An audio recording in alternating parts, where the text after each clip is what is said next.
Everybody knows about Pokemon. It's a game where you catch and collect monsters so that you can pit them against one another in battles and also play catch with them. However, Pokemon isn't the only game in the world where you get to collect monsters. Take a look at Digimon, totally different thing. With Pokemon, they banned an episode of the anime in the US because some guy points a gun at the main character's head, but in Digimon, you have Gundramon, who has 12 billion guns attached to his body. You have Yokai Watch, which is like Pokemon except if all the Pokemon could talk and just complained about everything all the time. Then you have Dinosaur King. Remember Dinosaur King? Remember when Dinosaur King had an anime that was just a Pokemon ripoff all the way down to the antagonists being ripoffs of Team Rocket? Then you've got Bakugan. Now Bakugan was a critical failure in Japan when it came out. However, in North America, these things were everywhere and they were pretty cool too. They had toys that were actually interesting, they had cards that you actually used in conjunction with the toys. They even had an anime that wasn't a one-for-one ripoff of Pokemon. In terms of being an anime, there's some obvious product placement here and there, but otherwise it's a pretty good show that's genuinely enjoyable. Except for the first 10 or so episodes because the dubbing is just horrible. But once you get past that, it goes from, yeah, this is okay, to, oh my gosh, that kid just got sucked into the Shadow Realm.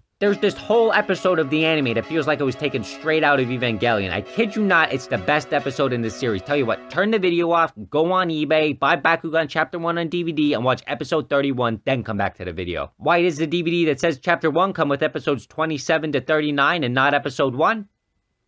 Because it was made by the monkey Bakugan. Now, the original Bakugan series has been dead for a while, but while the series was still going strong in 2010 with Gandalian Invaders, so was Pokemon with the release of the Generation 5 games Pokemon Black and White. Everybody talks about these games, so there's not much else I can say about them other than they're amazing. With the release of the Generation 5 games came over 150 new Pokemon, one of those being Tepig, who is the best Pokemon in the whole series, but we also got a whole lot of other great Pokemon. You had Reshiram and Zekrom, who embody the yin and yang, and also reference the Blue Eyes White Dragon and Red Eyes Black Dragon from Yu-Gi-Oh! Then you have Kyurem, who represents Wuji, which is an absence of both the yin and the yang. You have Robobug, Gearman, Eelman, Normal Deer, Abnormal Deer, Fat Toad. Among all the Pokemon that were introduced in the new generation, one of them was Hydreigon, a Dark/Dragon type Pokemon based off of a Hydra, which is a dragon with multiple heads. Examples of Hydras in other works would include Yamato no Orochi from Japanese mythology, King Ghidorah from the Godzilla franchise, and Alpha Hydronoid from Bakugan Battle Brawlers, who is a Darkest Attribute Dragon Bakugan based off of a Hydra that debuted over 3 years before Black and White release. Now, you may look at these two side by side and think, well, maybe it's just a coincidence, but trust me, it's not. When we look at their evolutionary line side by side, we can see that they both follow a pattern of gaining a new head with every evolution, which is already very questionable. However, their designs do seem to be quite unique to one another until you look at Hydronoid's ball forms. When we compare Deanno to Hydronoid, we can see blatant similarities between the neck, head, and body type, plus the Bakugan form of Hydronoid shows them both to be quadrupeds. More similarities can be found between Zuilus and Dual Hydronoid's ball form. Here we can see their two heads both placed on a rather clunky body, although Dual Hydronoid now only stands on 2 legs and lacks a pair of wings. Then we get to Hydreigon and Alpha Hydronoid. If you take a look at the ball form of Alpha Hydronoid, you'll see that his 2 hands are actually his 2 heads, which, I mean, come on, really?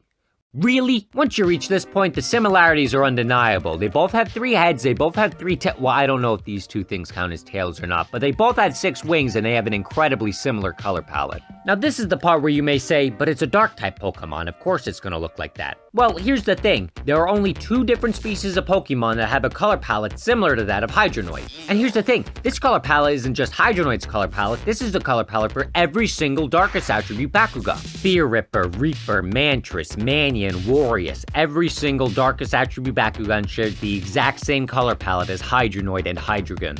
Now, I did say that there are 2 species of Pokemon that share the same color palette. Before I explain which Pokemon this is, I have to explain a little bit of Bakugan lore to you guys. You see, at the start of the New Vestroia arc, Alpha Hydronoid was tested on by a group of aliens called the Vexos, who colonized New Vestroia, which is the home dimension of all the Bakugan. Later on in the series, Alpha Hydronoid was sent into battle against another Bakugan called Ingram, who upon battling Hydronoid discovered that it wasn't actually Hydronoid and was instead an entirely different Bakugan named Hades, which was a mechanical Bakugan made by the Vexos, which was directly modeled off of Hydronoid. Why is this important, you may ask? Because the only other Pokemon that shares the same color palette as Hydreigon is Iron Jugulis, a fully mechanical Pokemon that is 100% modeled off of Hydreigon. As if that wasn't bad enough, look at the shiny version of him. Huh? Rip off.